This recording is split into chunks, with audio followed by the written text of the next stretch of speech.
Alrighty, we can start. I'll keep going from where we left off on Tuesday. So on Tuesday we built this circuit. We went through from the specification of what the circuit needed to do, and then we represented that with propositions, and we then wrote down those propositions mathematically using Boolean algebra. Then we built a circuit using gates. Now this circuit was built in Logisim, so what I'm going to do for the start of this lecture is to show you Logisim, and together we can verify that this circuit does what it's supposed to do. So let me switch inputs. Alright, so this program here is called Logisim. It's a free program. If you Google it, you can download it to your computer at home. It's also on the labs, the computers in the labs, and you'll start working with Logisim next week in your IL sessions. So what Logisim allows you to do is to build the circuits that we're going to be designing in the lectures and in the tutorials and in the project. And the first assessment task in your project is to build a circuit in Logisim and to demonstrate that it works to your demonstrators in the IL session. So let's have a look at Logisim.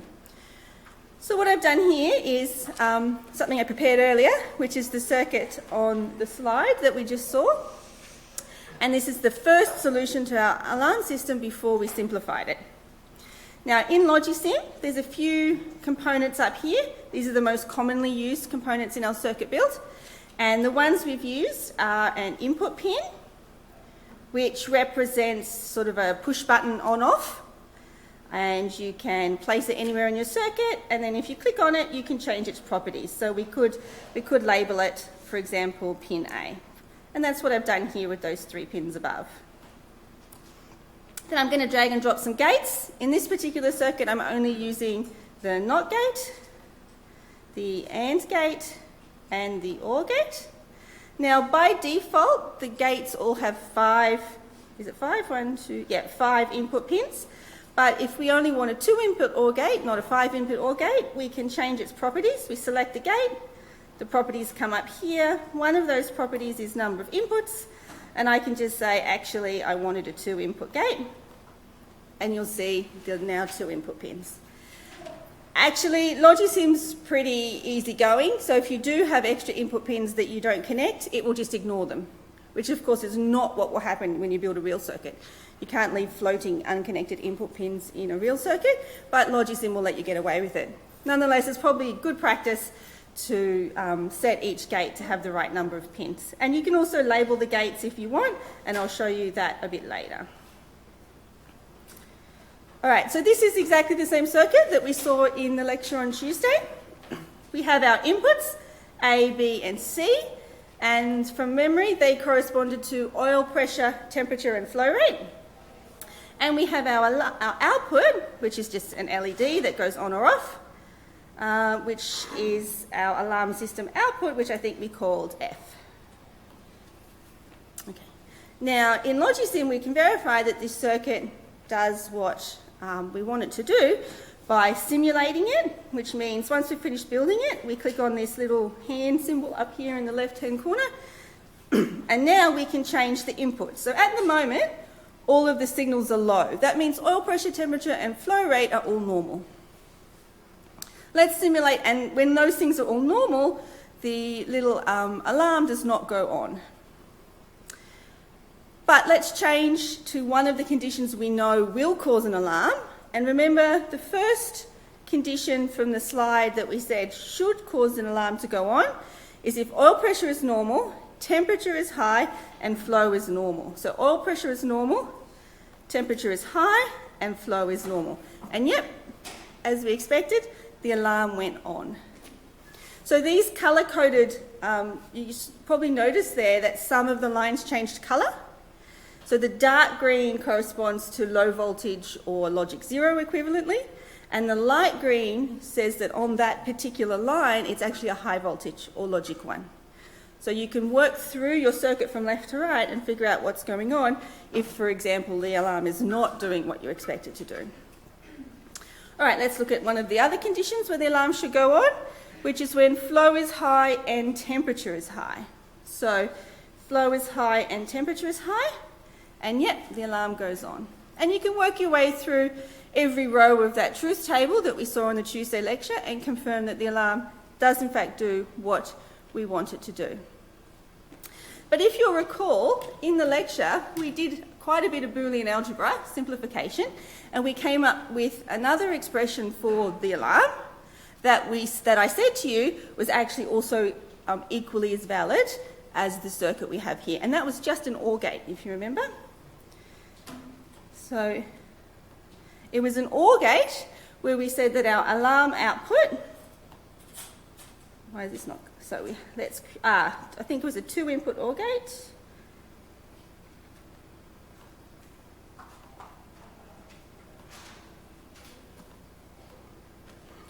And our output alarm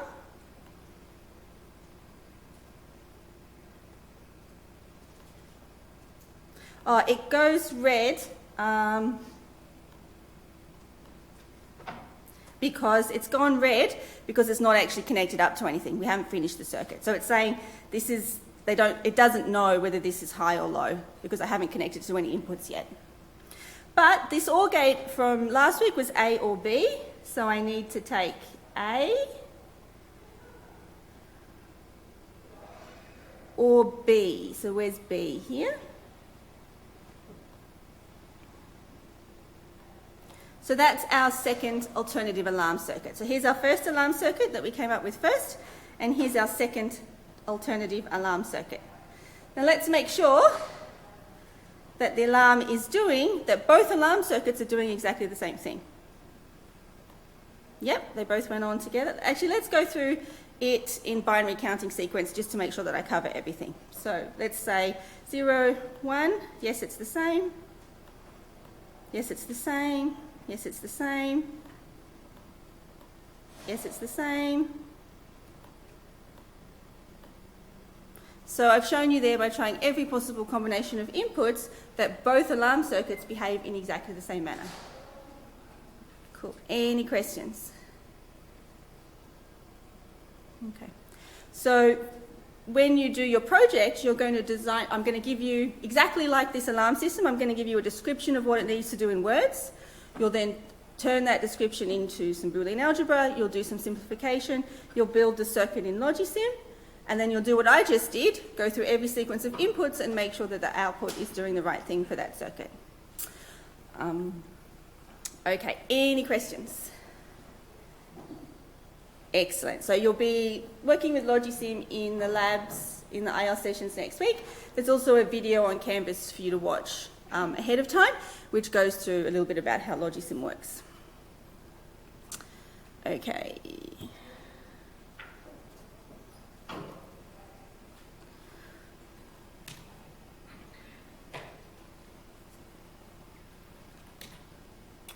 All right, so we've done so far how to build a logic circuit, where we've gone from the description to the circuit. Let's talk a little bit about going the other way. If you're given a circuit and now you want to understand what the circuit does. So assume that you're given this particular circuit here down the bottom. It happens to have 4 inputs, A, B, C, and D, and a single output. Now the easiest way to figure out what that circuit does is actually to do the Boolean expressions for each gate as you work from left to right across the circuit. So we start at the first gate. We know that's an AND gate because we recognise the shape. So we know the output of this gate is C and D because the inputs were C and D.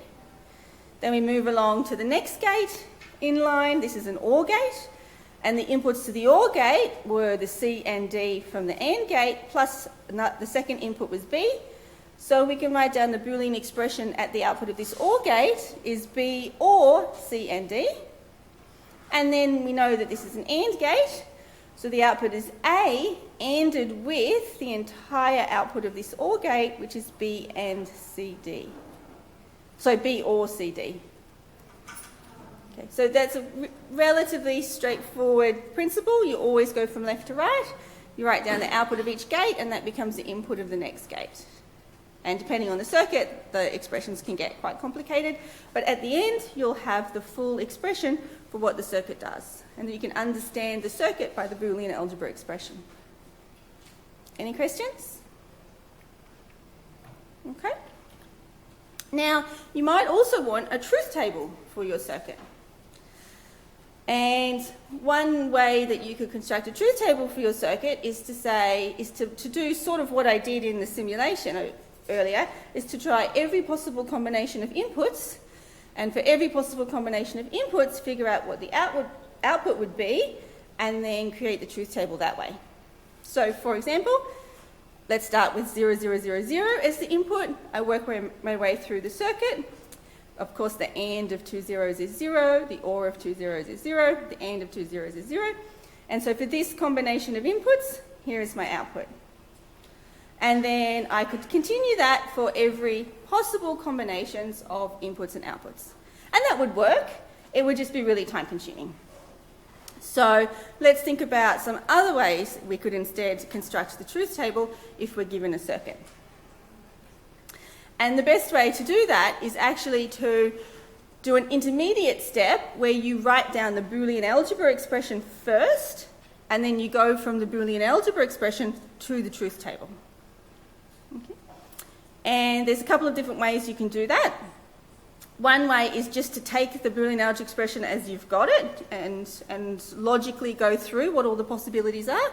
And the other way, which we'll see later, is to take your Boolean algebra expression and transform it into a standard representation called the sum of products, and then use that standard representation to easily construct the truth table. But let's go through how I would do it for this particular example. So, is it the same one, B or CD? No, it's a different one. Oh yeah, B or CD, no, that's the same one. Yes, apologies. So here is the Boolean algebra expression I worked out a couple of slides ago for that particular circuit. And I want to say, okay, so what are the combinations of A, B, C and D that will make that expression 1? Because those combinations of inputs are the ones where I'm going to put a 1 in the column in the truth table. And so I look at that expression and say, well, first of all, because there's an AND there, A and the second term, that means for the output to be 1, A must be 1. So first of all, I can say that since the A must be 1 for the output to be 1, all the columns where A is 0, I automatically know that the output is 0 straight away, and I don't need to think about it any further. So I can just write 0 automatically in all of those columns in the truth table where A is equal to 0. So I filled out half the truth table already. Okay, so if A equals 0, I know the output is going to be 0. But what about if A is 1? Now, if A is 1, then I need the second part to also be 1 for the output of the AND gate to be 1. So when is this second part 1? So this second part is 1 because this is an OR gate now. Either term being 1 will cause the output to be 1.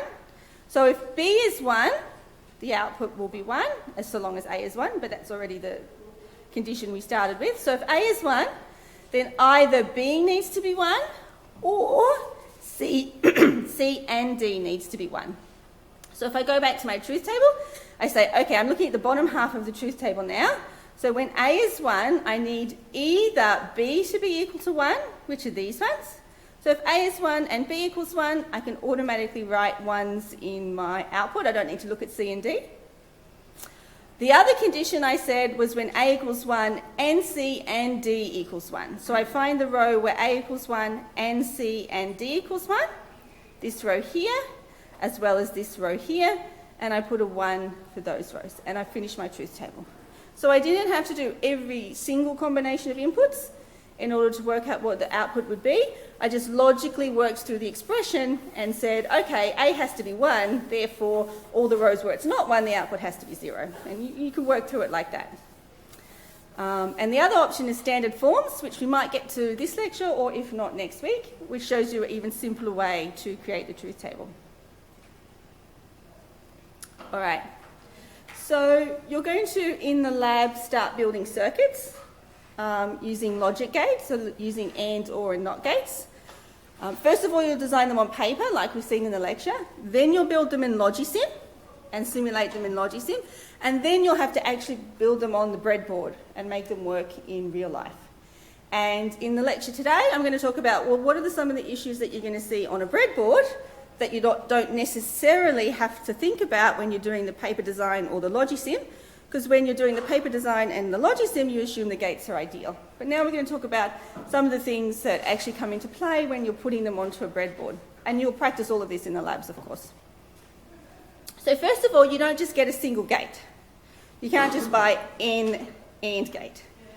What you instead buy is a integrated circuit chip, which has multiple gates inside the little package, inside that little black package. And it also has several pins, usually 14 pins. And then inside, you can't see this, so this is just drawn here for effect. You'll actually only see a flat black top to the chip. But inside the chip, this is what's going on. So for example, if you'll be given this particular integrated circuit in the lab, inside there will be 4 AND gates. Now, if you want to use the AND gate, you have to connect the 2 inputs to the correct pins on that chip and the output to the correct pin on that chip. So you'll constantly need to be looking back and forward at these kind of configuration diagrams and choosing which gates to use for your circuit by putting the appropriate inputs and the outputs like that. Some circuits have 4, NOT gates have 6, and that's because a NOT gate only has 1 input, so there's more pin space. We can get 6 NOT gates on a chip. Okay, any questions about that? Has anyone built circuits with these before? Yeah, 1 or 2? Awesome. You had a question? What number is the second one? Oh, what are the NOR gates? Yeah. I have no idea off the top of my head. I'll get back to you on that. I don't actually use NOR gates, so I don't know, sorry. The only ones you're actually going to get in the lab are the AND gates, the NOT gates, and the OR gates. Oh, we will have XOR gates available too, but you may not need to use those. Okay, so the other thing is that you need to power these chips. So if you remember back to the first circuit, I showed you that inside there are actually quite a few circuit elements going on, and for all of that to work, the chip needs to be powered. So you need to connect VCC, which is either 5 volts or 3.3 volts, depending on which kind of integrated circuit you have. So this pin 14 is where you connect to your power rail on your breadboard. And this pin 7 is where you connect to ground on your breadboard. So if you chuck one of these chips on your breadboard and connect up the AND gate, but fail to power it, nothing will happen. Nothing will work. Your circuit won't do what it's supposed to do. So you need to remember for every single chip, power it up. And that's always the first thing I do. I place the chips next to each other, and you place them across the gap, that middle gap in the breadboard, just like you do with the push-button switch in Lab 1. Line the pins up, line the chips up, power them all, ground them all, and then you get started.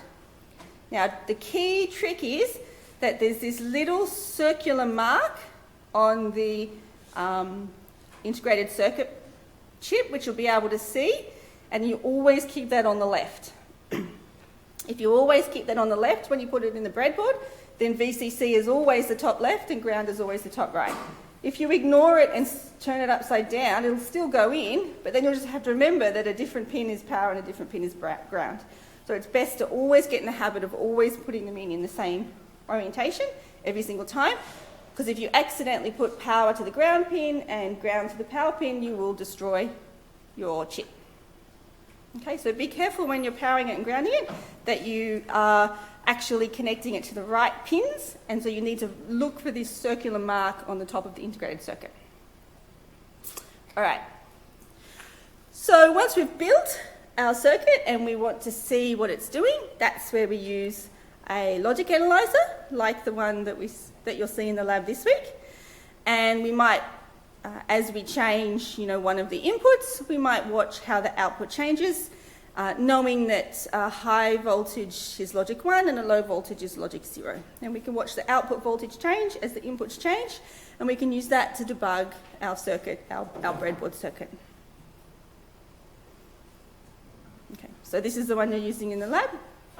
And this is what we, some terminology for what we ideally think we see when we have a look at the voltage changing in our digital circuit. So the voltage might say start low, go high, we call that a rising edge. When it goes from high to low, we call that a falling edge or trailing edge. Okay. So if it transitions from high to low, it's called a falling edge, I guess because the voltage is falling. And if it transitions from low to high, we call it a rising edge.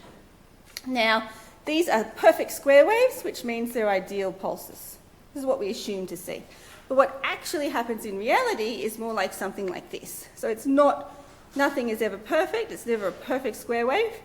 And if you sample fast enough with your logic analyzer, you might be able to see this happening, particularly if you put in some sort of filter to avoid overshoot. You'll definitely see a slow rise time and a slow fall time if you can sample fast enough with your oscilloscope or your digital analyzer. And when you talk about the properties of a particular circuit that you've built, you will might talk about the rise time, because obviously a small rise time is better than a large rise time. You want things to change quickly. If you want to start clocking up your circuit to run very quickly, you want a small rise time. And the rise time is defined as the time it takes to go from 10% of the full amplitude to 90% of the full amplitude. So that's the definition of rise time.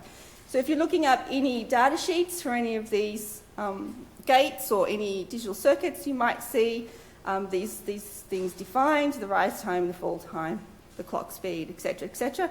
So this is just to explain what they're talking about when you see that. You might get some overshoot and some ringing, and then you'll have a fall time, which is the time it takes to go from 90% of the amplitude down to 10% of the maximum amplitude. Okay?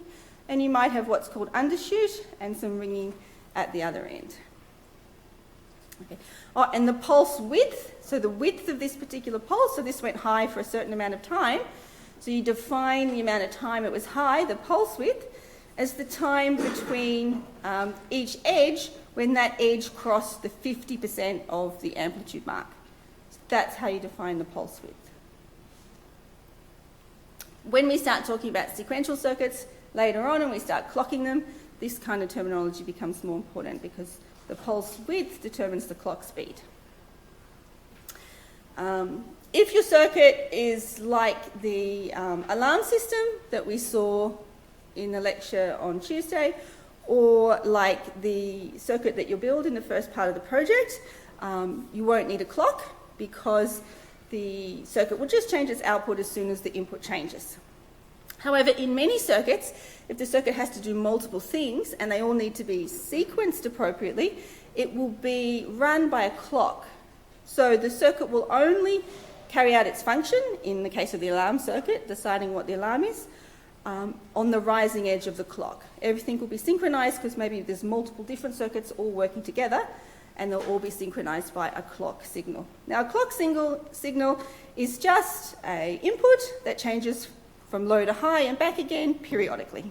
That's all it is. So a clock signal just means it goes from 0 to 1 to 0 to 1 to 0 to 1 in a periodic manner, reliably, and then you can use it to synchronize your whole circuit.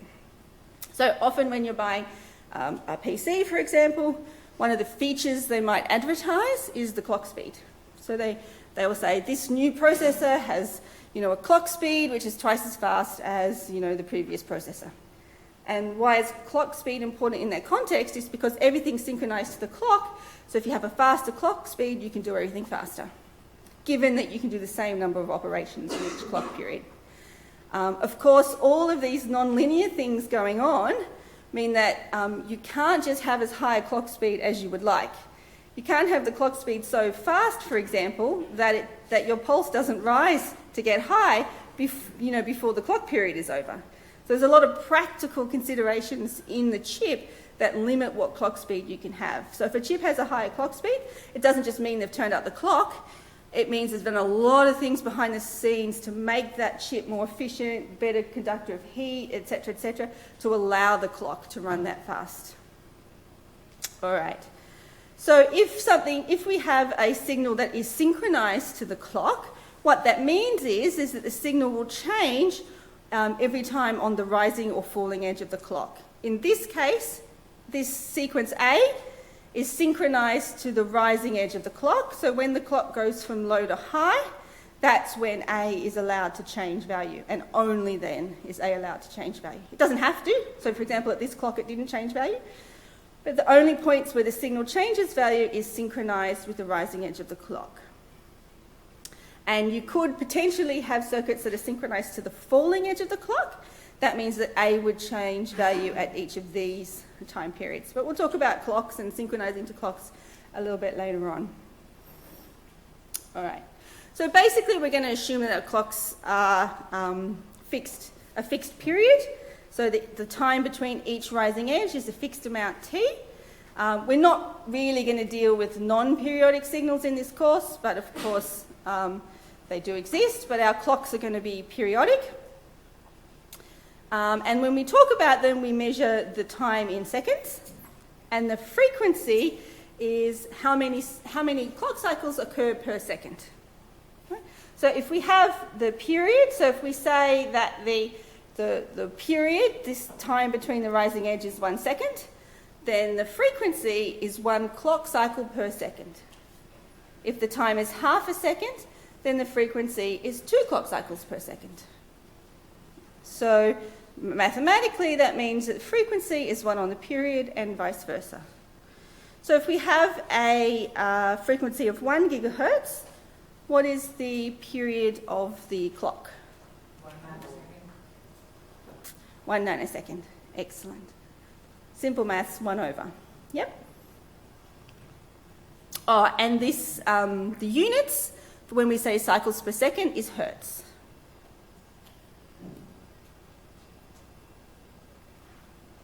All right. So let's suppose we have a clock frequency of 1 megahertz. And we are transferring our signal A, say we're transferring information from our keyboard to our computer in sequence, 1 bit after the other, and we have a clock frequency of 1 megahertz. How long will it take to transfer those 8 bits through if it's 1 bit per clock cycle? 8 microseconds. Any disagreement? Yeah, so it'll take 8 microseconds, because if the clock frequency is 1 megahertz, it's the period is 1 microsecond, and we need 8 periods to transfer those 8 bits, so it's going to take 8 microseconds. So that's why the clock frequency is so important, because it controls how long everything's going to take if we have a sequential circuit, a circuit that is clocked. Okay. And the other non-ideal aspect of gates that you won't see when you simulate those gates in Logisim, or when we talk about them in the lecture, is the propagation delay. So we just assume that as soon as the input changes, the output will change straight away. So if the input of a NOT gate, for example, moves from 1 to 0, then the output should move from 0 to 1 instantaneously. But of course, that is not the case. There is a small, finite amount of time between when the input changes value to when the output changes value, and that's called the propagation delay. Can anyone tell me why propagation delay might be a problem in our circuit? What might it constrain for us? Efficiency.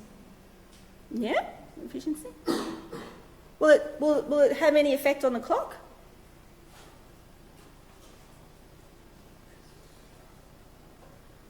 Why? Why would it affect the clock? Synchronization. Yeah, but why will the clock have to be slower or faster depending on propagation delay?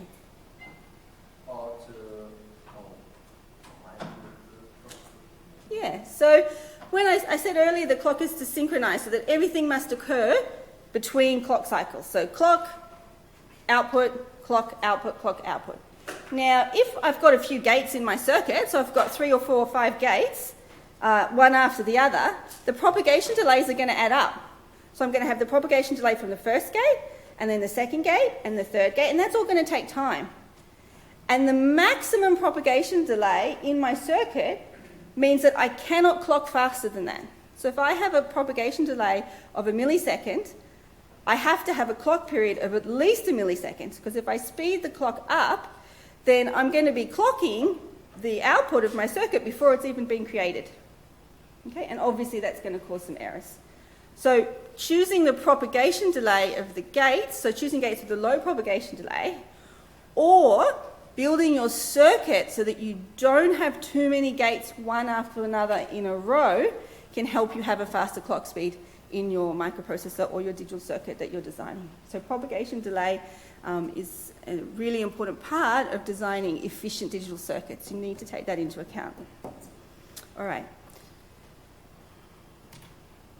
Okay, the other thing which comes into play when you're building a circuit on a breadboard, which we don't worry about when we're doing on-paper design, is fan out. So remember I said that the gates needed to be powered? The integrated circuit chips needed to be powered? That's because remember that the output of each gate has to be either 0 volts or VCC, so let's say 3.3 volts. And it actually takes a bit of energy to output a voltage that's non-zero because you're going to be driving some current through the circuit. And your integrated circuit can only connect to so many gates before the voltage starts, because you've got to share, say the output of this was high, or 5 volts, and then you're connecting it into that same output pin, you're connecting it to 20 other input gates. Eventually the load is going to be such that the output voltage will start dropping and you'll go from high into that undeterminate zone we talked about. And these gates won't know if the input is supposed to be high or low. So for every gate you have in a real circuit, there's a maximum number of other gates the output can be connected to, and that's called the fan out. Now, you're not going to need to worry about that in the circuits you build in the lab, because we're not going to be driving 20 gates, but it's just something to be aware of when you in later years, start building more complex circuits. All right. So this is an important one for you guys when you're building your circuits. Why is this a problem? Why can't I join two outputs together? Because they may not be logically equivalent. Exactly. This gate might be logic high, or 3.3 volts. This gate might be logic 0, so 0 volts. So now I've connected a single wire from 5 volts to 0 volts. And that single wire is going to have very little resistance because it's a wire, not a resistor. So what does that mean if I've got a wire connected from VCC to ground with no resistance? It's a short circuit, which is another way of saying there's going to be an awful lot of current going through that. Because remember, Ohm's law, V equals IR. We've got a voltage of 3.3 volts, we've got a very low resistance, that means we have a very high current, and we have chips that are now broken. Okay? So it doesn't make sense logically to connect two outputs together, of course. So even in Logisim, if you try and connect two outputs together, the circuit is not going to work. But in Logisim, you're just going to get an error. On a breadboard, you're going to get smoke. So it's not a valid thing to do in either case, but you need to be even more careful of it when you're building a breadboard circuit. So don't connect the output of two gates together. And what that means is when you're wiring up, because the pins on the integrated circuit aren't clearly labelled, these are inputs, these are outputs, you need to really carefully look at that diagram when you're wiring it up so you don't accidentally wire two outputs together. When you think maybe you're wiring an input to an output because you got the pin wrong, don't wire two outputs together. There was a guy yesterday who shot an LED in the lab. Yeah, I shot an LED in the lab the other day too. It's very easy to do. If you connect, so an LED also has a very low resistance. So if you connect an LED between 5 volts and 0 volts, you will also get a very high current and you'll blow up the LED. That's a different problem. So there'll be a few LEDs blown up in the first lab, but then hopefully after that there won't be any more. Okay, so that's very important. Next week when you start building these circuits, don't tie two outputs together. And the other thing to think about is the inputs to the gates. So I mentioned earlier when I was building Logisim that if you have a 5-input gate and you don't connect anything to those inputs, then it'll be fine, it'll just ignore them. That's not going to work on a breadboard. So if you have an AND gate, for example, and you connect one of your inputs up to, an input pin, and then the other one you leave unconnected, what will the AND gate do? How will it know what output to produce? It will just produce an output based on the single input that's coming in. No, it doesn't just produce an output based on the single input that's coming in. Yeah, See the non-existent input as a logic 0. Yeah, well, no, it won't necessarily assume that it's logic 0. That's the thing. It's actually unpredictable what it will do. So that depends. It depends actually on the circuit inside the chip. How that circuit inside the chip is wired up will depend on what it does. So you might not necessarily be able to predict what it's going to do.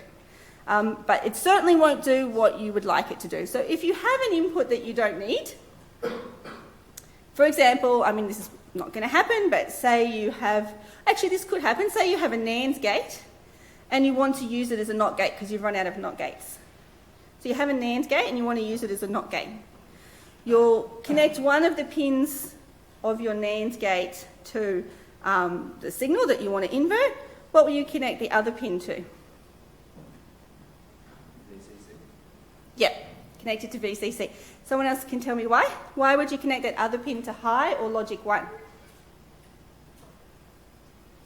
way, if the one pin is high, it will output what you want. Perfect. So we go back to the rules we learnt on Tuesday about AND gates. Now remember, a NAND gate is just an AND with a NOT after it.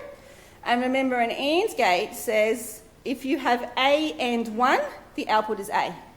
And that's what we want. We just want the output is A, and then we use the NOT to invert it. So for a NAND gate, if we have a pin that we don't want to use, we put the input as 1. Because if we put the input as 1, it's the same thing as it's not doing anything. It's the same thing as there was no input at all. What about with an OR gate? If we have an input we don't want to use, what would we set that OR gate to? Yep, perfect. We connect it to ground. Because with an OR gate, if it's A or ground, then the output is just A. The zero logic means that in effect, that pin's not actually doing anything, because it doesn't change the output of the OR gate. Only the other pin, the A, or whatever that value happens to be, will change the output of the OR gate. Okay? So if you do come across a gate where you have an extra pin that you don't need to use, don't leave it floating. Connect it to whichever VCC or ground will mean that pin has no effect. Right, how are we going for time? Excellent. So it says next week, but it'll actually be later on this lecture. We're going to talk about standard forms to simplify truth tables and Karnaugh maps. But now that you've finished this lecture, your next steps are, if you want to read more, those sections of the textbook. And now you can all get started on tutorial 2. You can all get started on the Logisim sheet 1, which is I told you about that we'll be covering in the IL sessions. And you can now get started on lab 2. But I just wanted to say, you guys probably aren't the right audience because you are keeping up, but this course builds. So each lecture in this course builds on what you learnt in the lecture before, and same thing with the tutorials and same thing with the labs. There's no standalone topics. Each week builds on the previous week. So if you do miss a lecture, or you do miss a tutorial, or you do miss a lab, try and catch up as soon as you can, otherwise it'll all just compound and you won't be able to understand what's coming next. All right, so I'll take a 5-minute break, and then when we come back, I'll start talking about Karnaugh maps and truth tables and how we can do logic simplification without using Boolean algebra.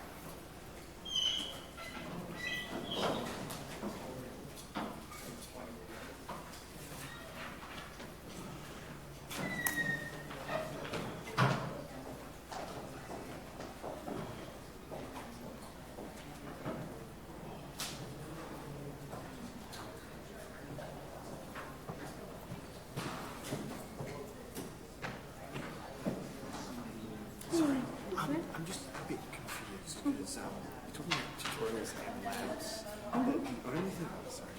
The only thing on my timetable is integrated learning. Yeah, no problem. Did you come to the first lecture? I did, yeah. Okay, so what's the plan is that Tuesday lecture is going to be where I cover the tutorials. So in the Tuesday lecture, Okay, I definitely confused. yeah, that's okay. So in the IL sessions, you're doing the labs and the Logisim, and also that's project obvious, marking. Yeah. This lecture usually will just be content, traditional lecture. This lecture, what I'm going to do is cover any. So the tutorials are posted already, and the answers are already out there. Right, so it's So you work through it in your own time, but yeah, in that lecture I will go through any of the tutorial problems that anyone would like me to have look at. So what I asked everyone is if I guess I got confused because I thought it was like there was also tutorials No. and then that was extra help. no, so it's just we will cover the tutorial questions in the Tuesday lecture. Yes.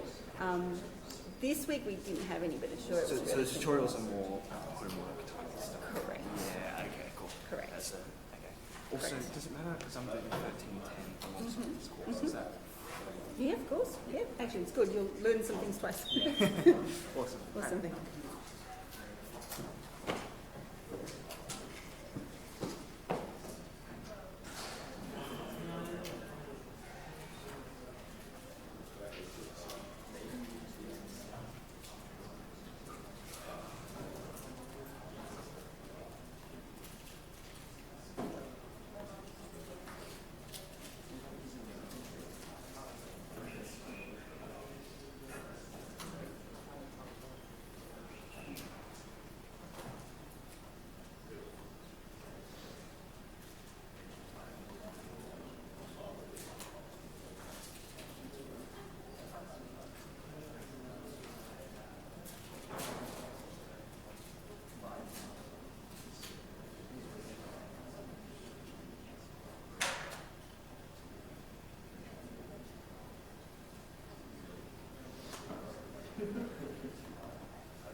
Okie dokie. I had a good question in the break. So tutorial 2, I said you can now do tutorial 2. So that is homework. Tutorial 2 is on Canvas in the week 2 module. The questions are posted there, tutorial 2, and then the solutions are posted in the week 3 module. And that's because next Tuesday, in the Tuesday lecture in week 3, I will go through any of the tutorial 2 solutions that you had a problem with at home. So as you go through tutorial 2 at home, if there are any of those questions that either the answer is wrong or you couldn't quite work it out for whatever reason, pop that question number into the discussion board on Canvas and I'll make sure that I cover that question in the Tuesday lecture when I go through any tutorial solutions. Okay, so tutorial 2 is at home, it's homework, but I will work through any solutions, if needed, in the Tuesday lecture. Okie dokie. All right, so we saw on Tuesday how to do simplification with Boolean algebra, and hopefully you've been practicing that. It's part of tutorial 2. If not, you will soon. And probably about 90% of the students in this class do not like Boolean algebra, but we have an alternative for you. So you do need to learn it for this course. But in general, though, there are other ways that you can do circuit simplification if your circuit is small enough. And we'll talk about those different ways of designing circuits using 2 things, standard forms and Carnot maps. So the Carnot maps are actually, in a way, doing Boolean algebra for you, just in a graphical way, and we'll talk about that a little bit later. All right, first up, standard forms. And standard forms are going to help you both build circuits and also create truth tables from circuits or from Boolean algebra expressions. So every single circuit, so every single Boolean algebra expression can be converted into a standard form. In fact, every one can be converted into both of these standard forms, one of which is called sum of products form and one of which is called products of sums form. And those standard forms, we use them a lot because they make it easier to create a truth table, they make it easier to do circuit simplification, and they make it easier to create a circuit from a Boolean algebra expression. So those are the 3 reasons why we care about these standard forms. So let's define them. First one is called sum of products. Now, we're borrowing terminology here from standard algebra. So we're saying sum of products because in standard maths this looks like a sum of products. But we have to always remember that even though we're calling it a sum of products, what we're doing is actually ORing a whole bunch of AND terms together. So sum of products, what that means is we have a Boolean algebra expression which looks like this. It's a whole bunch of terms ORed together. In this case, it's 2 terms ORed together. One term is A and B, and one term is A and B and C. So this is a sum of 2 products. Here we have a sum of 3 products. This product is A and B and C. We're ORing it with C and D and E. And our third product is B bar and C and D bar. So our product can be the AND of any of our variables, but it can also be the AND of literals. So within this AND term, we can AND together A, B and C, or some combination of them, but we can also have A bar, B bar or C bar, or some combination of them. So any literal is okay as one of the inputs inside our AND term. So here's another example. This is a sum of 3 products. The first one is A bar and B.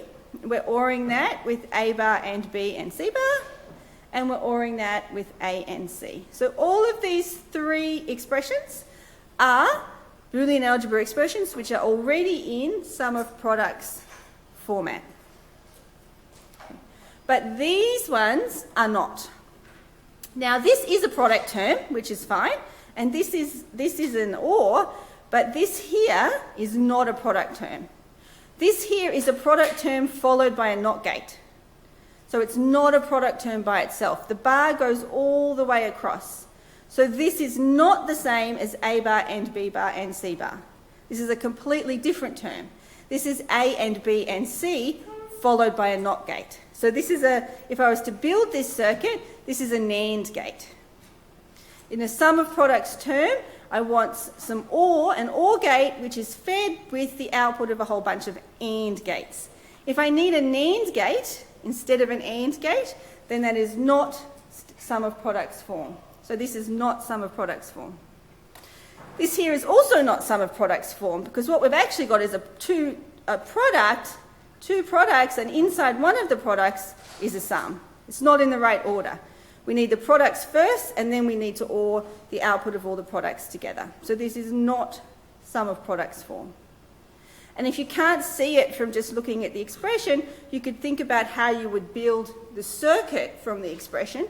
And if the circuit is a whole bunch of AND gates, where the output of those AND gates feed into an OR gate, then you know you actually have a sum of products form. So that's why sum of products form are actually very easy to build into a circuit, because all you need is a whole bunch of AND gates, one for each product, and then an OR gate at the end. Okay? So if you have a Boolean algebra expression which is a sum of products, it's very easy to build a circuit. And that's often why if you have a package like Logisim or any other package that will build circuits for you, often you'll see that the circuits look exactly like this. Because that program can't necessarily build circuits in a more complex way, but what it can do is turn the expression into a sum of products form, and then it's very easy to build a circuit because each product is just an AND gate, and you take the outputs of each AND gate into an OR gate. So sum of products form is very useful for quickly building circuits. It may not be the most efficient circuit, so it might be possible actually to take your expression and change it into a different Boolean algebra expression which is not sum of products, which might need fewer gates. So it's not necessarily the most efficient way of building a circuit, but it's certainly the easiest way of building a circuit by using an expression in sum of products form. So a little bit of terminology. We call the domain of any Boolean algebra expression the set of variables in the expression. So the domain of this expression here is A, B, C, and D, because those are the only variables in that expression. Questions about sum of products format?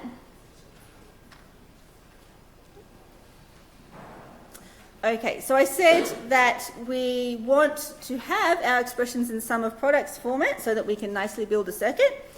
But then what do I do if I get given something that looks like this and I ask you to put it into sum of products?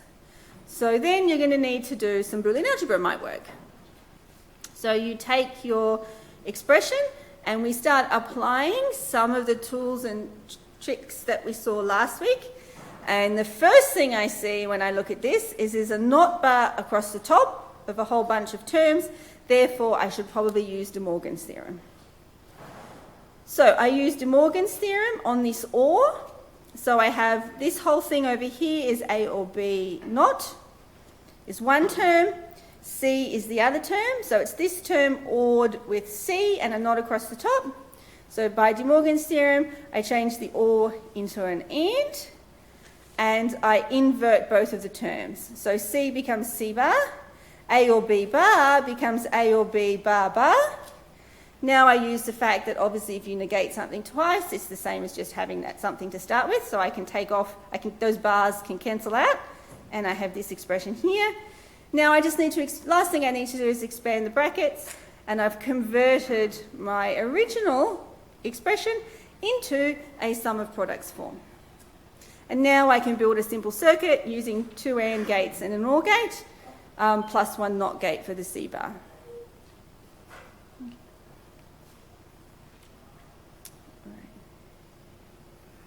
Now, so far I've been talking about sum of products form. Now, there's a special kind of sum of products form which is called standard sum of products form. And it's this standard sum of products form which is going to be useful when we start talking about truth tables and Carnot maps. So a standard sum of products form means that all the variables in the domain, so i.e. all the variables in the expression, appear in every single one of the product terms. So if my expression has 4 variables, A, B, C and D, that means every single product term has those 4 letters in it. Now it could be some combination of A and A bar, but every single letter has to be there in every single product term. Okay. Now a product term which includes every single variable, so it has every single letter in it, has its own name, and it's called a min term. So this particular expression only has 4 variables in it, A, B, C and D. So this product is a min term because it has all 4. This product is a min term because it has all 4. This product is a min term because it has all 4 letters in it. All right, so this expression here is not in standard sum of products form. Why not? It's missing D and C. Yeah, the first product term is obviously missing D, and the second product term is obviously missing C. So those product terms are not min terms, so this is not a standard sum of products form. It's still a sum of products, it's just not a standard sum of products.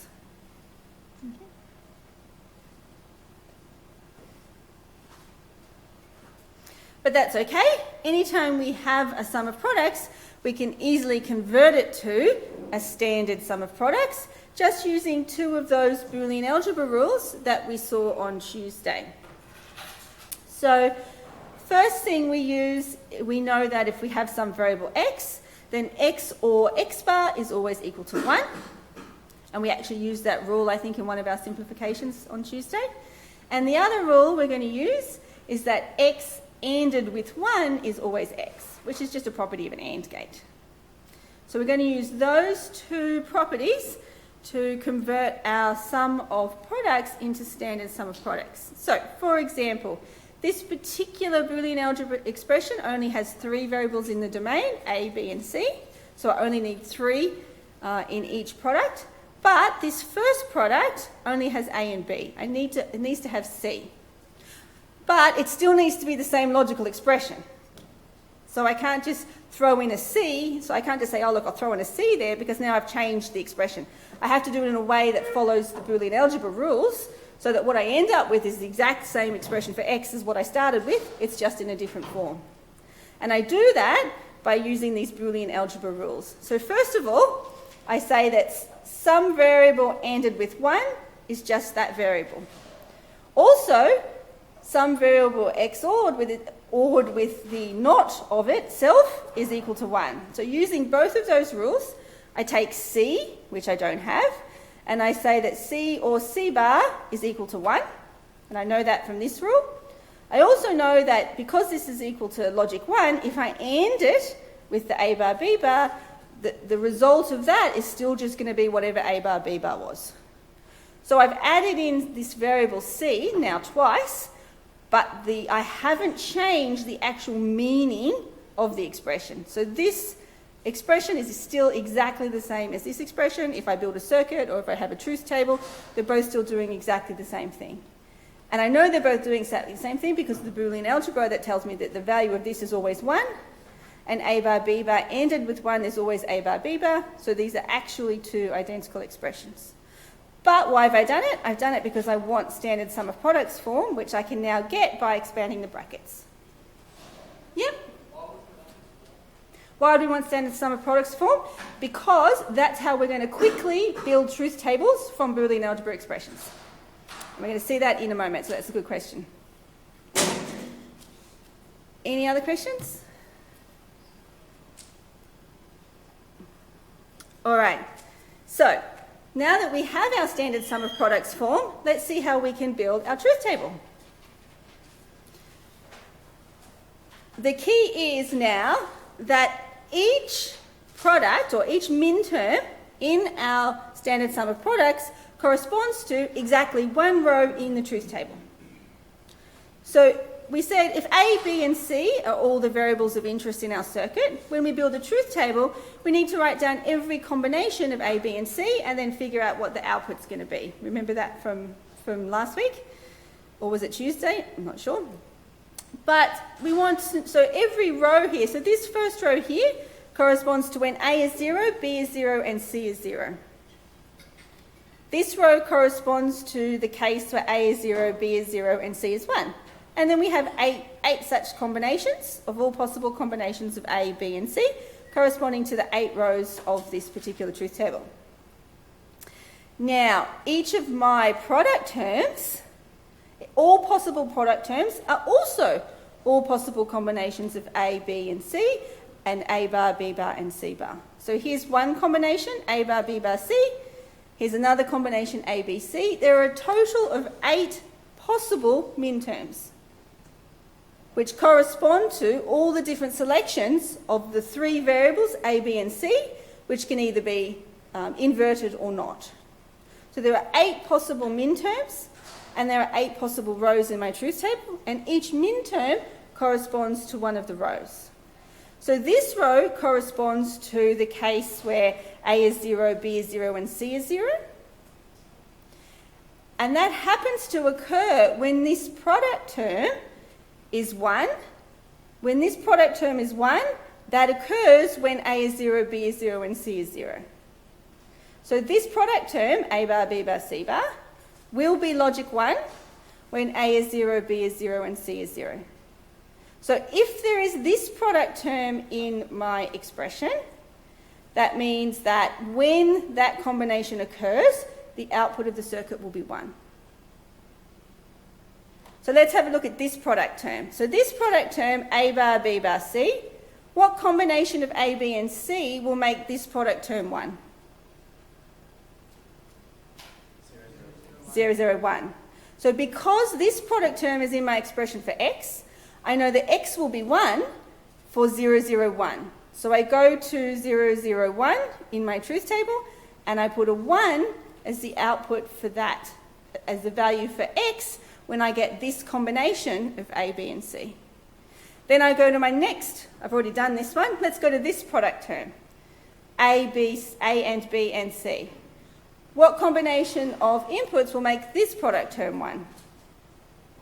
1, 1, 1, exactly. So if I see this product term in my expression, I can go down to the row 1, 1, 1 in my truth table, and I know that the output x will be 1 when this combination of inputs happens. So I can simply go from my standard sum of products form for every single product in my standard sum of products form. I know that the output x will be 1 when that product is 1, so I can just find each row and put a 1 in it for the rows that correspond to the products in my standard sum of products form. And the products that are not there, so all of these products are not there. So I know that those rows will correspond to 0 for my variable x. So this is why standard sum of products forms is useful, because each standard product corresponds to a row of my truth table, so I just have to look and see which products are there, and I know which rows of my truth table will be 1 for which combinations of inputs. So it's a very simple process of going from the Boolean algebra to the truth table. Okay. Might take you a couple of times to practice this, to get the hang of it, because it can be easy to get confused, particularly now that I talk about standard product of sums expressions, which is the opposite. So you will need to practice this a bit to get confident in it. But once you are confident in it, it's a very easy way to go from a Boolean algebra expression to a truth table by first putting that expression in standard sum of products. Cool. Any questions? No. So to summarise, standard sum of products by itself is useful for building circuits. Standard sum of products is useful for building truth tables. So that's why you might choose to use either of those types of ways to express your Boolean algebra function. Standard sum of products is not a good way to build a circuit, because we've just added a whole bunch of extra terms and we're creating 3 input AND gates where maybe we don't need them. So if you've got an expression in sum of products and you just want to build a circuit, build it from the sum of products. Don't create the standard sum of products because that's actually not going to be a very efficient circuit. But if you want a truth table, on the other hand, do create the standard sum of products because that will be easier for you to create the truth table. Does that make sense? Okay.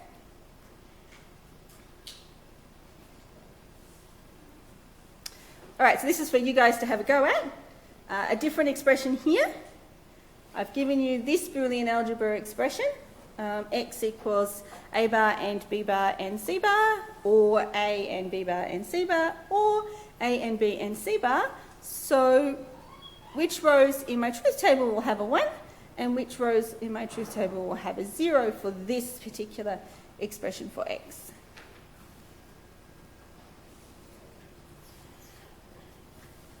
Yeah? 0, 0, 1. Oh, you're giving me the answer already? Don't give me the answer already, give everyone else a chance. Any questions while we're doing that? Anyone does not know where to place the 1s and 0s? It's important if you don't know, because if you don't know, it means a whole bunch of other people also don't know, and I need to explain it better. Anyone not know where to put the 0s and 1s? All right, I won't pick on anyone. That would be too mean. So we go through. Is this what everyone got? Anyone got something different? All right, so we go through. This first product is A bar, B bar, C. So that will be a 1 when A is 0, B is 0, and C is 1, which happens to correspond to this row. This product will be a 1 when A is 1, but B and C are both 0, so that's 1, 0, 0. So that will correspond to this row. Pop a 1 in that row. This product term will be a 1 when A is 1, B is 1, and C is 0. So I'm going to look for 1, 1, 0, which happens to be this row. Pop in a 1, and everything else is 0 because those product terms for all the other rows are not there in this expression. Okay? All good. Looks like everyone's following. Let's start confusing you now by talking about the other standard form that you might want to use in Boolean algebra, which is called product of sums this time. Instead of sum of products, we're doing product of sums. So this time, we're going to build our circuit using a whole bunch of OR gates and then an AND gate that takes the output of the OR gates and does a single AND. So it's kind of the inverse of what we just saw. And it's called product of sums instead of sum of products. But again, just like before, we're reusing some terminology from standard algebra. So when we say product, we mean we're going to AND some things together. And when we say sum, it means we're going to OR some things together. So in this example, we have this is an OR term, and we're going to AND it with this OR term. Now the ORs, just like before, can have any combination of literals inside them. In this case, this one has A, B bar and C, and this one happens to have A bar and B. That's totally fine. So this is an OR, this is another OR, and we're ANDing those two ORs together. Same thing here, but now we have 3 ORs. So here's one OR term, here's another OR term, here's a third OR term, and we are ANDing them all together. Same thing down here. So these are all valid product of sums expressions. Now these ones are not in product of sums format. This is a sum for sure, which is fine. You can have a single sum, that's okay. But now I have a not on the entire output of the sum, and that's not okay. Because now I have an OR gate with a NOT gate after it. And if there's a NOT gate in my circuit, it is not a product of sums. Okay? I can have NOT gates at the inputs. So I can have NOT gates to turn A into A bar, and B into B bar, and C into C bar. But nowhere else in the circuit can I have NOT gates. So I can't have an AND gate followed by a NOT gate followed by an OR gate for sum of products. And I can't, similarly in product of sums, I can't have an OR gate followed by a NOT gate which feeds into an AND gate. That's not okay. So the only place I'm allowed to invert is at the inputs when I create my literals. After that, I can only have AND gates and OR gates. So if I can build my circuit like that, then it's a product of sums or sum of products circuit. So this one is not okay because there's a NOT across the output of the OR gate. I'm allowed a NOT over single variables, that's okay. I'm allowed a literal. I'm allowed a NOT gate just over D by itself, but I'm not allowed to have a NOT across a more complicated expression that consists of multiple variables. That's not okay. And this one here is also not a product of sums, because this is fine here, but inside this sum I have another product. So inside this sum I have a product, and that's not okay. My sums have to look like this, where it's just something ORed with something ORed with something. It can't be something ORed with something that's a product. Okay? So this is not a valid product of sums, because I've got a product inside my sum, and that's not okay.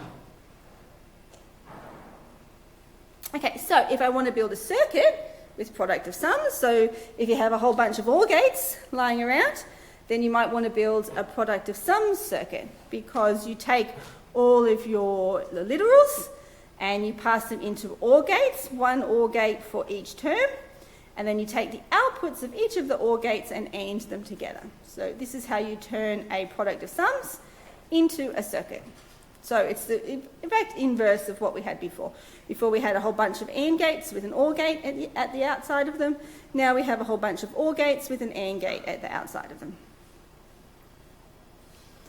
And we can also define a standard product of sums, in which case, in a standard product of sums, every variable in the domain appears in every sum term. So what that means is, if our expression has 4 variables, A, B, C, and D, then every single OR must be the OR of 4 variables. It can be the variable or the literal, so it can be A or A bar, but A must appear there in some form in every single sum. And so must B, and so must C, and so must D. There can be D or D bar, but there must be at least one of those two in every single sum. Right. And we call a sum term that has all the variables, we call it a max term. So this is a max term, this is another max term, this is another max term. So in sum of products, they were called min terms. In product of sums, they were called max terms. Oh, and so sometimes when we talk about a standard product of sums, sometimes you might see it written as product of max terms. So product of max terms is exactly the same thing as a standard product of sums. What that means is it's a product of sums, but it's in standard form, meaning that every term has a literal that corresponds to every variable in the domain. All right, so if you have a product of sums, that's a good way to build a circuit. If you want to create a truth table, it's worth turning it into a standard product of sums form. So the process is a little bit different for going from a standard product of sums form to a truth table, but it's using the same idea. So overall, we are ANDing a whole bunch of terms together. And what we know about an AND gate is if any one of those terms is 0, any term, so even if we're ANDing 6 things together, if any one of them is 0, the output will be 0. So we're using the property of an AND gate now to fill in the truth table. So now we're looking for zeros. We're not looking for ones.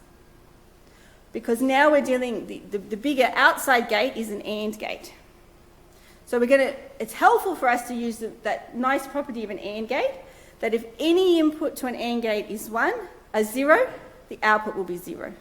When we did sum of products, we used the nice property of OR gates, that if any input to an OR gate is 1, the output is 1.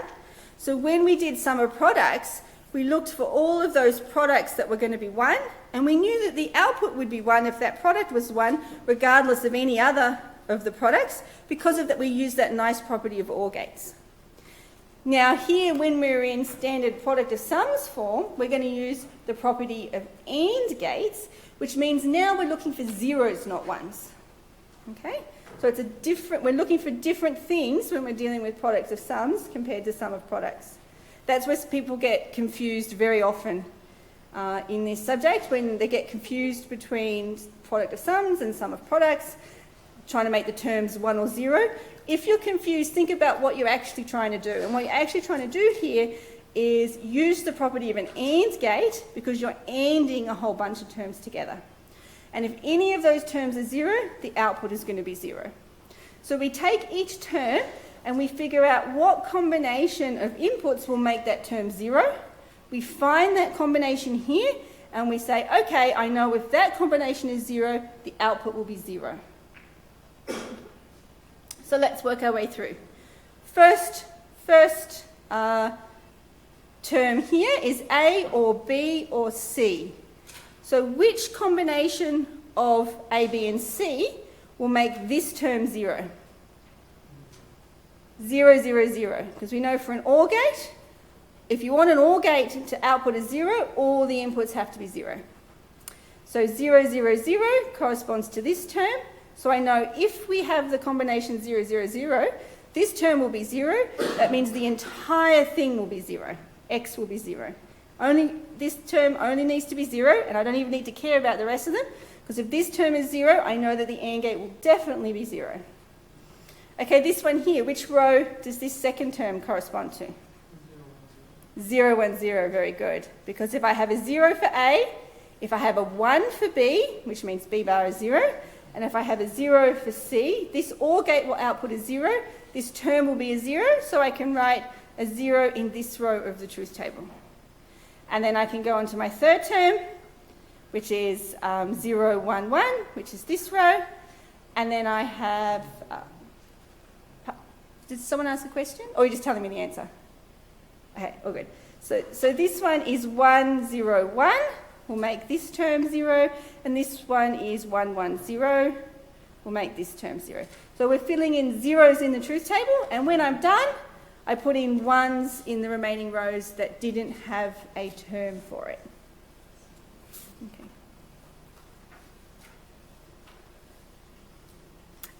So if I've given you a Boolean algebra expression, when might be advantageous to use product of sums compared to sum of products? If each term corresponds to a row of the table, then the smaller number of terms means I need to calculate the smaller number of things.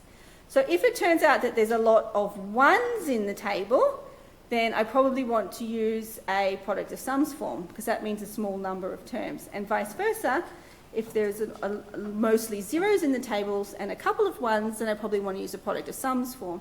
I'll have to write down less letters. So so what's this slide about? Oh, okay, so this is talking about if I get the truth table first, I can go the other way. So before we talked about I had the expression, let's create the truth table, but of course I can go the other way too. If I have the truth table, I can create the standard sum of products or standard product of sums forms just by looking, if I'm doing a sum of products, I look for those rows where the entry is 1, and I write down those terms. Here, A bar, B, C, A, B bar, C bar is this row, A, B, C bar is this row, and A, B, C is this row. So I take my 4 rows which are 1s, and I simply write down the standard sum of products that correspond to the 1s in the truth table. So I'm going backwards. Or if I want to do a product of sums, then I look for the zeros this time, and I write down the sum terms that correspond to those zeros. In this case, the first 0 was ABC. The second 0 occurs when A is 0, A is 1, B is 1, and C is 0. So C bar, A, B, C bar. The next 0, now to make this term 0, I need A equals 0, B equals 1, and C equals 0. So if A equals 0, B equals 1, and C equals 0, then this OR expression will be 0. And the last one corresponds to A equals 1, B equals 0, C equals 1. So I need an OR expression that will be 0 when A equals 1, B equals 0, and C equals 1. And this is the OR expression that will do this. This OR expression will be 0 when A equals 1, B equals 0, and C equals 1. So this OR expression corresponds to that final 0 in the truth table. So we're just going backwards. We're just doing the opposite of what we did when we went from the expression to the table. And that's a quick way, if you're given a truth table, to write down the Boolean algebra expression you need. And unless it's stated otherwise, you can choose either of these. I always choose the one that's going to give me the fewest number of terms. In this case, it's equal. They've both got 4 terms. But if my truth table was mostly zeros with 1 or 2 ones, I would do a sum of products. I'd write down the sum of products. But if my truth table was mostly ones with only 1 or 2 zeros in it, I would write down the product of sums. But you can choose whichever. Most people, I think, and I do also find this more logical, but some people prefer this one by default. I guess it's just depending on how you think about things, which one you find easiest. But if both are equally easy for you, pick the one that's going to give you the fewest number of terms, because that's going to be easier to build, that circuit. Okay. All right, so let's talk about counter maps now. And most students really like counter maps because it means they don't have to do Boolean algebra simplification. The only limitation with counter maps is they only work for a small number of input variables. But if you have a small number of input variables, they're great. Okay. So that's what I just said. Works best for expressions involving 2, 3, or 4 variables. There are extensions to more variables, but we're not going to cover them in ELEC1710. And there are further extensions for alternatives to counter maps, but which are there if you want to look them up, but we're also not going to cover them to 1710. But just be aware that they exist, and they're often the methods that are used in the automated software that does the simplification for you. All right. So even though you can buy software that does simplification for you, because you guys are electrical or computer engineers, you need to know how it works yourself so that you can build your own, or also you can fault find when something goes wrong. And so we're going to talk about how we're going to do simplification using counter maps. Now, a counter map is actually not that tricky. It's just another way of drawing a truth table. So a truth table, we have every possible combination of inputs is a row. In a counter map, we have every possible combination of inputs is a square. So we're basically turning what is a table into something it's more graphical, more like a map. But it's actually conveying exactly the same information. So here, this row corresponds to the sequence, the combination of input variables 0, 0, 0. And if I want to look for the equivalent square in the counter map, I want to look for the square that corresponds to the sequence of input variables 0, 0, 0. So this row in the counter map corresponds to all of the cases where A and B are 0, 0. This column corresponds to all the cases where C is 0. So this row here, 0, 0, 0, corresponds to this square here. Similarly, this combination 0, 0, 1, this row in the truth table corresponds to this square in the counter map. And you can follow down and find all of the squares. And another way of representing that is by using the standard sum of products form and writing out all of the product terms. Just like every row in the truth table corresponded to one specific product, every square in the counter map corresponds to one specific product. All right. But the trick is that the squares are arranged in a particular way so that we have the property that any two adjacent squares only differ in one of the variables. So in this case, they differ in C and C alone. Can anyone remember back in the first lecture where we talked about counting sequences? And I talked about there's a particular counting sequence you can use so that the changes only in one place? Grey code, exactly. And I said later on we're going to use grey code when we do counter maps. The ordering of the rows here is not in binary counting sequence. It's in grey code sequence. 0, 0, 0, 1, 1, 1, 1, 0. If this was binary counting sequence, it's 0, 1, 3, 2. So it's not binary counting sequence. It has to be in grey code sequence. So it has to be 0, 0 is this row, 0, 1 is this row, 1, 1 is this row, and 1, 0 is this row. It has to be in grey code sequence. That's the most important, the only important thing really, when it comes to making sure you get your Carto map right. So many times when someone has done a Carto map and got the wrong answer, it's because they've ordered the rows in binary counting sequence instead of grey code sequence. Okay? And why are we doing it in grey code sequence? Because if we do it in grey code sequence, we have this great property that any two adjacent squares, anyway, across or up and down, only differ in one position. And that's how we're going to do our Boolean algebra simplification. So it's kind of the opposite of what we did when we went from sum of products to standard sum of products. You know how we created extra terms so that we could have our standard sum of products? A Carto map is going to do the opposite for us. It's going to find terms where there's commonality and go back to a smaller product to represent two larger product terms. We'll see some more examples later on. But the key thing is the order of these rows must be in grey code sequence, and the same thing, if we happen to have 4 columns, if we had 4 variables and we needed 4 columns, the columns must also be in grey code sequence.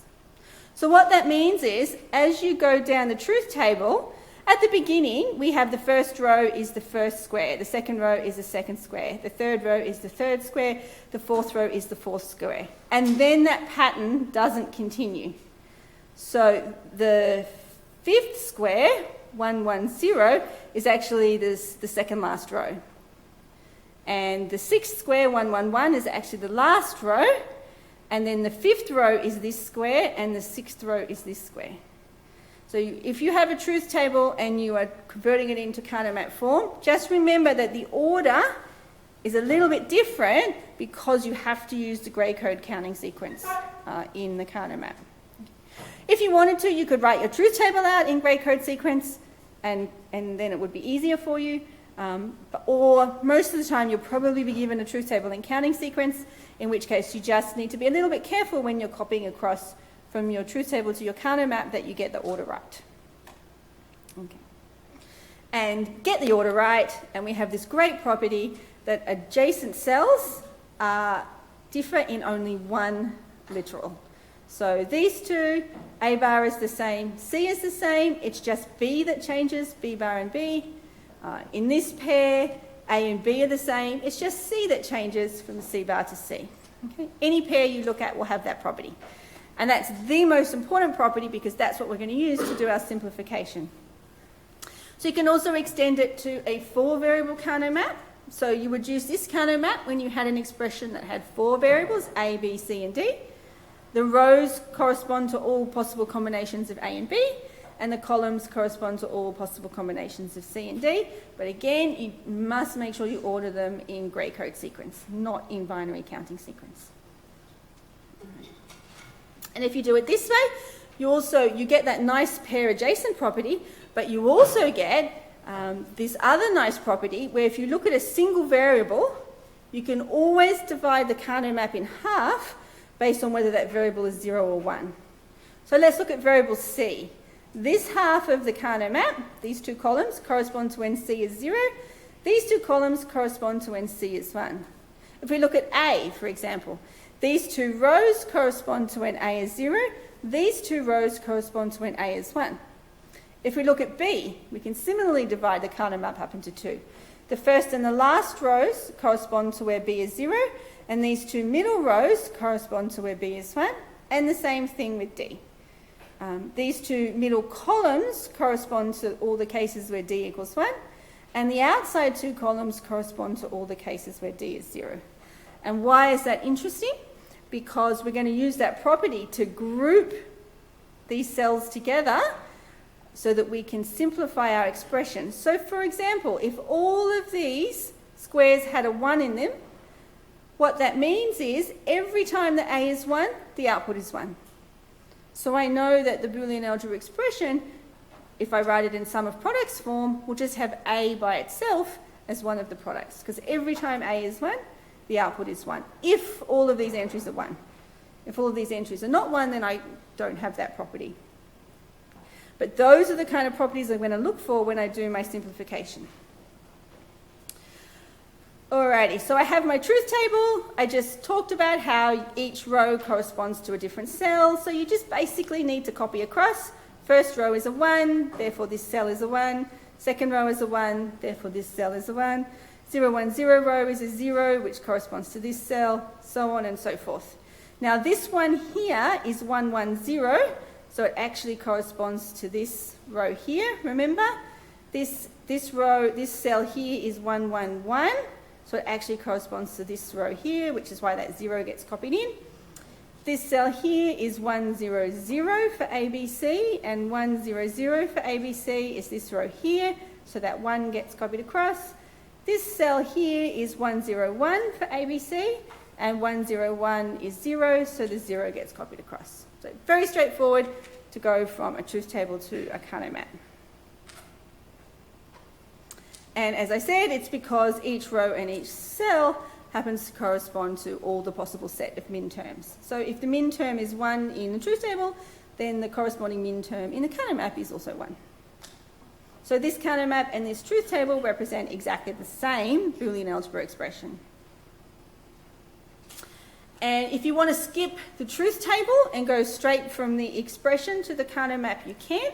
You can do that either by taking your expression, putting it into standard sum of products form, finding all the products that were 1 and putting a 1 in the Kano map, just like we did with the truth table. Or once you get a little bit more experienced at it, you can notice a pattern. So this expression here, you could say, all right, this is 1 whenever A is 0, so I'm just going to fill in 0 for all of these squares. I don't necessarily need to do the full step, which is to go from A to all of the products that correspond to A bar using Boolean algebra, and then take AB bar, and say, okay, these are all of the terms that correspond to AB bar. So you could do the Boolean algebra like we saw earlier and write it out in full and then copy the ones across for each term, or you could just notice a pattern and skip that step and just put 1s in all of these squares, whichever works for you once you start getting familiar with it. So first one, not these ones, A bar is 0, so A is 0. We want 1s all here for all of these terms. B bar corresponds to 1, 0, so A is 1, B is 0. We put a 1 in, where are we? A is 1, B is 0. We put 1s down here. And then we have the final product term, A, B, C. So A is 1, B is 1, and C is 0. So we put a 1 in here. And there's actually only one product term that's left out. So only A, B, C, or 1 has been left out from this particular expression. And so it gets a 0. So all of these product terms, if we extended this out into the standard sum of products, these would be there'd be 1, 2, 3, 4, 5, 6, 7 product terms in our standard sum of products, which is why there's 7 1s in our Kano map. Okay, now here's why it's actually important. So after we've created the Kano map, we can use it to do simplification. And there's 2 steps. First one is to find a whole group of cells that all have a 1 in them.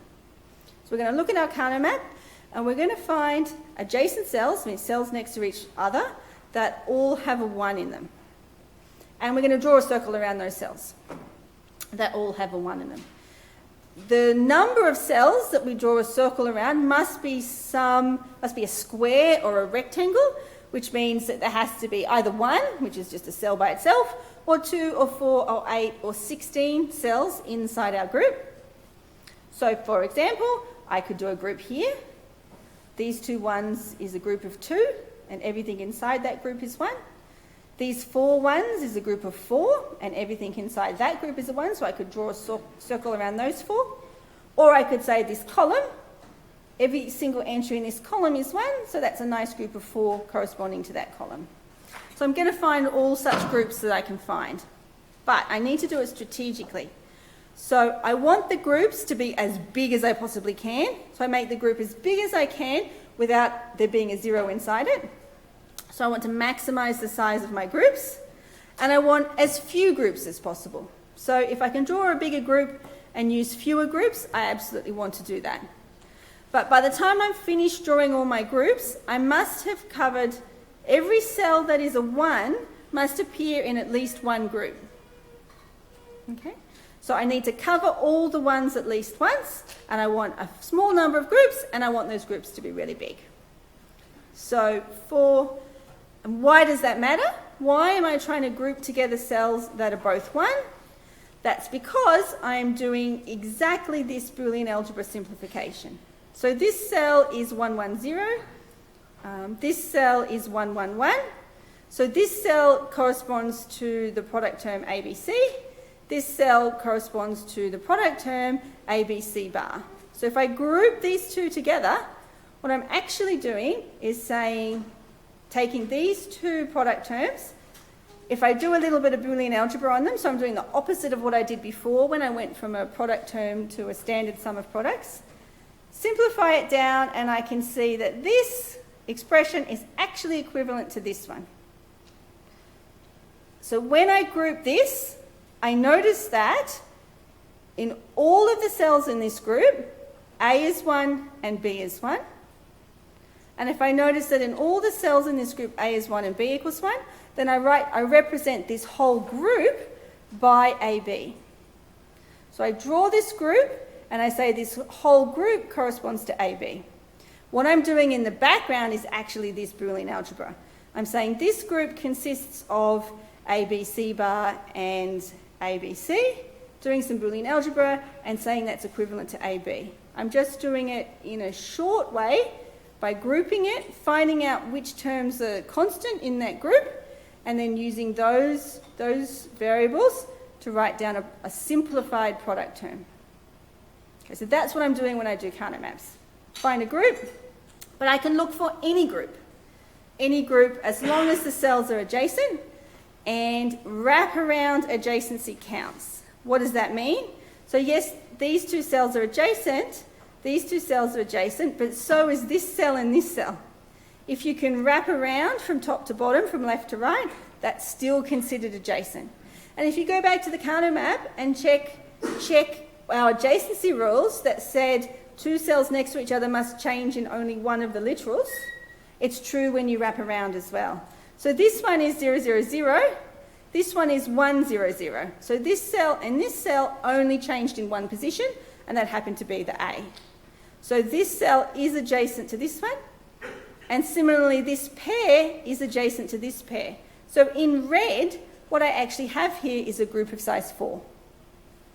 So those red cells correspond to a group of size 4. These red cells correspond to a group of size 2. And it can even get complicated. You can use wraparounds around the top and around the side at the same time. So these 4 green cells, which is the most easiest one for you to miss when you're doing counter maps, actually correspond to a group of 4 as well. And you can wrap around at any point. So these 2 cells correspond to a valid group of 2. All right. So I'll leave it there, and at the lecture next week, we will go through the steps of how we use all of this information to write down our Boolean algebra expressions. Don't forget to let me know which tutorial 2 questions you'd like me to cover on the Tuesday lecture.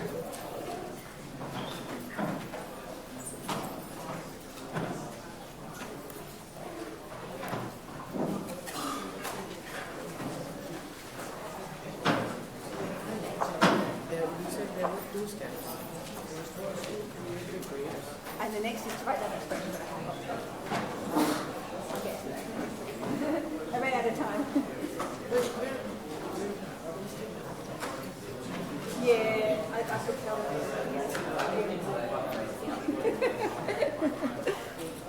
No worries.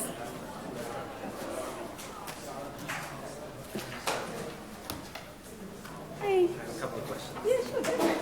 First of all, how do you convert to the product of something Okay, from what? from any other expression or from Really, some algebra. Yeah. You have to. Because you had examples of how to do some products. I think Exactly. the other one's So you've got it. Well, either way, you go from whatever it is to the sum product or the product of sums, and then you need to go to standard, which is what so it could be, it depends where you're coming from. If you're coming from a complicated Boolean algebra expression, you have to use Boolean algebra. If you're coming from a circuit, you can read off the circuit in such a way that it's a little bit simpler. Yeah, so this is more useful if you never actually need to write it down, if you're going from the circuit to the truth table to the counter map to the new circuit. If you start with Boolean algebra and it's like that expression I started where you have to do the Morgan's theorem, you could do the truth table and do it the long way and test every combination, but yeah, you will need a little bit of Boolean algebra. The other thing is that you mentioned on Tuesday that I could start the assignment. The project, yeah. On the project now. I looked at the project page and there's not really Did I not? Give me 1 second. Maybe I've hidden it. Give me a look. Like the project page is there. Sure. There's no documents on there. There's no documents yet. They are there. It's just whether I've allowed students to see them.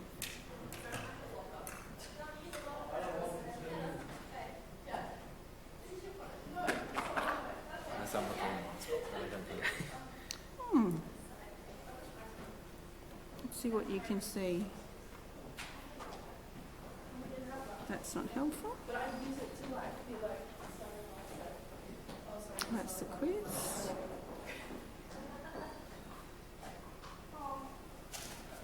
Oops, don't want to see that.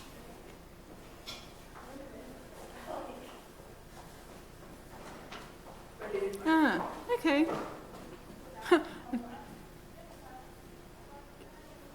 I have to upload it. It tells you everything except what you have it tells to you do. how to do it. It just doesn't tell you what it actually is. I have to upload the PDF. Thanks for letting me know. Thanks. Hey. So I was trying to download Logisim on my Mac earlier today. I was just having a problem with Java crashing. You need Java. So I was wondering, would you recommend I push through and find a solution, or would the time for that be? The time that will not be adequate. Oh, so I can So I've always had students do that, and most of them don't have it get it done until the middle. I can service is not going to help you. Otherwise, no worries. If it doesn't work, there is a computer E107 which is free to access anytime, and I can get all this and download it onto those computers. Right, too easy. So that you know I've got that issue. Awesome, thank you.